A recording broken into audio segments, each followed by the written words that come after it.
Praise the lord. యేసుక్రీస్తు వారి పరిశుద్ధమైన నామంలో మీ అందరికి వందనాల శుభాలు తెలియపరుస్తున్నానండి.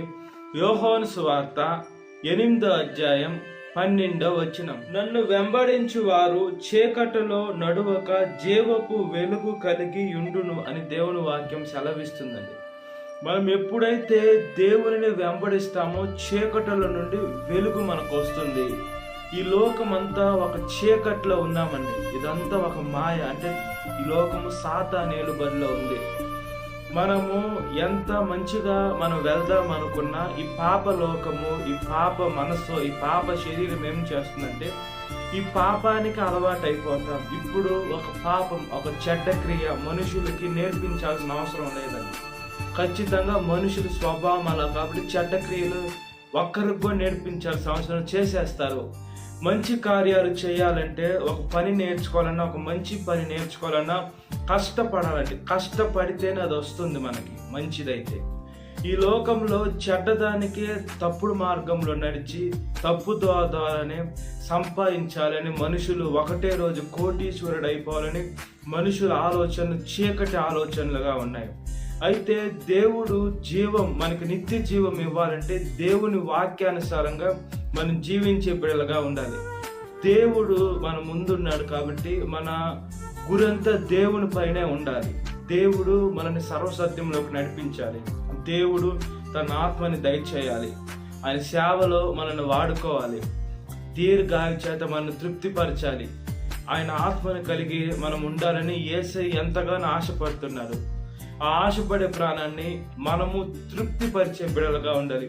ఈ లోకంలో పక్షులు, వాటికి మనం ఏదైతే గింజలు ఎత్తుకోపోతామో ఆ పక్షులు తృప్తి పడతాయి. అంటే నా యజమాని నాకు కావలసిన ఆహారము సమృద్ధిగా తెచ్చాడని. మనకు కూడా కొన్ని ఆశలు ఉంటాయి. మన ఆశలు తీర్చేది మన తల్లిదండ్రులు కాదు. ఈ లోకంలో ఎవరు తీర్చలేరు. డబ్బు ఉన్నా కూడా మన ఆశలు కొన్ని డబ్బు ద్వారా తీరని ఆశలు ఉంటాయి. ఇప్పుడు మనం బ్రతకాలి అంటే డబ్బు ఎంత ఇచ్చినా బ్రతకలేము. దేవుని కృప ఉంటేనే బ్రతుకుతాం. అలాంటి ఆశలన్నీ దేవుడు మాత్రమే తృప్తిపరుస్తారండి. మన ఆత్మీయ దేవుడు, మన పరలోకమందున్న మన తండ్రి, మన సృష్టించిన సృష్టికర్త మనల్ని మంచి ఆరోగ్యం ఇచ్చాడు, మంచి ఆలోచన ఇచ్చారు. ఆయన సేవలోకి వాడుకుంటున్న దేవుడు మాత్రమే మనల్ని తృప్తిపరుస్తారు. కాబట్టి మన ఫోకస్, మన జీవితం యావత్తు దేవుని పాదాల దగ్గర పెట్టాలి. మొట్టమొదటిగా చీకటిలో నుంచి మనం వెలుగు సంబంధులు కావాలి. చీకట్లో నుంచి వెలుగు రావాలంటే మనం ఆ చీకట్లో కూర్చొని పాటలు పాడినా వెళ్ళదు, ఆరాధన చేసినా వెళ్ళదు, మనం ప్రార్థన చేసినా వెళ్ళదు. చీకటి వెళ్ళాలంటే వెలుగు రావాలి. వెలుగు వస్తేనే చీకటి అనేది వెళ్ళిపోతుంది. కాబట్టి మన జీవితంలో దేవుణ్ణి, మన చీకటి జీవితంలో దేవుణ్ణి ఆహ్వానించుకోవాలి. ఎప్పుడైతే యేసుక్రీస్తు వారు మనలోకి వచ్చారో అప్పుడు మనలో ఉండేటువంటి చీకటి బ్రతుకంతా వెళ్ళిపోతుందండి. అప్పుడు మనం పరిశుద్ధం అయిపోతాం. మనము నమ్మేది జీవం కలిగిన యేసయ్యని నమ్ముతున్నాం. ఆ దేవుడు మనల్ని ఒక మంచి స్థాయిలో ఉంచాలి. దేవుడు తన ఆత్మని దయచేయాలి. ఆయన సేవలో వాడుకోవాలని యేసయ్య ఎంతగానో ఆశపడుతున్నాడండి. మనము మన దృష్టి, మన ఆలోచన, మన జీవితం అంతా దేవుని వైపు మన ఫోకస్ అయి ఉండాలి. ఈ లోకంలో మనుషులు వాళ్ళేమనుకుంటారు, వీళ్ళేమనుకుంటారని మనం అనుకోకూడదు. కానీ ఇంకొక విషయం ఏంటంటే మనం ముందు సిగ్గుపడకూడదండి. ఇప్పుడు దేవుడి దగ్గరికి మనం వెళ్ళి చర్చిలో చప్పట్లు కొట్టి ఆరాధన చేస్తున్నప్పుడు వేరే మనుషులు నన్ను చూసి నవ్వుకుంటారేమో, లేదా వాళ్ళేమనుకుంటారు, వీళ్ళేమనుకుంటారని ఆలోచన మన నుంచి వదిలిపెట్టేసి మన ముందు దేవుడే ఉన్నాడో మనం ఎప్పుడైతే అలా ఆరాధిస్తామో అప్పుడు మనలో ఉండే చీకటి వెళ్ళిపోతుంది. మనం ఆరాధించేటప్పుడు మనకు తెలియదు కానీ ఆత్మీయంగా మన చుట్టూరు దేవుడు కంచె వేశాడు. ఆ సాతాను బయట నుంచి మన దగ్గరికి వచ్చి మనల్ని అటాక్ చేయాలని చూస్తాడు కానీ రాలేడు. ఏమంటే మనలో దేవుని అగ్ని ఉంది. మనం ఆరాధిస్తున్నాం, స్తుతిస్తున్నాం, దేవుని నామాన్ని మహిమపరుస్తున్నాం. కాబట్టి మనము దేనికి భయపడాల్సిన అవసరం లేదు, దిగుడు పడాల్సిన అవసరం లేదు. మనము మన భారం అంతా దేవుని పైన మనం ఉంచే బిడ్డలుగా ఉండాలి. మొట్టమొదటిగా విశ్వాసం కూడా ఉండాలండి. అయ్యా, నా జీవితాన్ని మీరు మాత్రమే తీర్చిదిద్దగలుగుతారని మన విశ్వాసం ఉండాలి.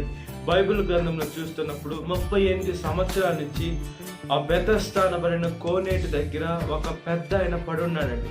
ఆయన 38 సంవత్సరాలు రోగంతో ఆ కోనేట్లో పడితే స్వస్థపరచబడతానని ఆ కోనేరు దగ్గరే పడున్నాడు. ఆ కోనేట్లో దేవుని దూతలు వచ్చి కదిపితే ఎవరైతే మొదట పడతారో వాళ్ళు స్వస్థపరచబడతారు. ఈయన కోనేరు మీద ఆ దేవదూతల మీద ఆధారపడి ఇంకా చీకటి బ్రతుకులోనే ఉన్నాడు. ఆయనకి సహాయం చేసే వాళ్ళు ఎవరు లేరు.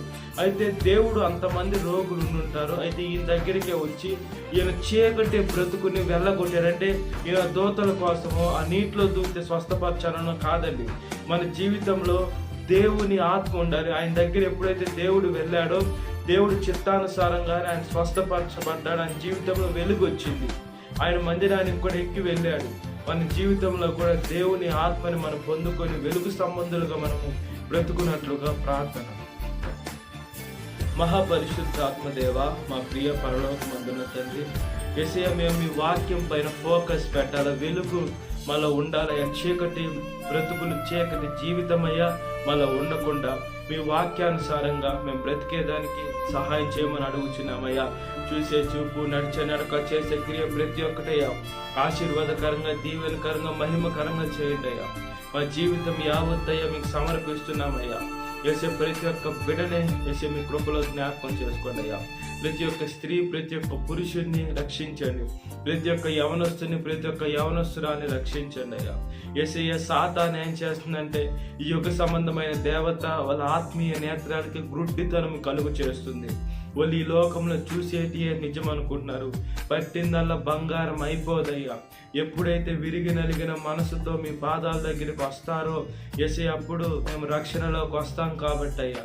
యేసయ్య విరిగి నలిగిన మనసు యేసయ్య మీకు అప్పగించుకునే దానికి సహాయం చేయమని అడుగుచున్నాను. ఈ లోకంలో మీరు బలులు నైవేద్యాలు డబ్బు అని మీరు ఎప్పుడు ఎక్కడ చెప్పలా. యేసయ్య మేము ప్రార్థన చేసి పాపాలు ఒప్పుకుంటే క్షమించబడతాం కాబట్టి నీటి బాప్తీసం తీసుకునే దానికి సహాయం చేయండి. యవనస్తురాన్ని ప్రాముఖ్యంగా సాతాను ఉచ్చివేస్తుందయ్యా.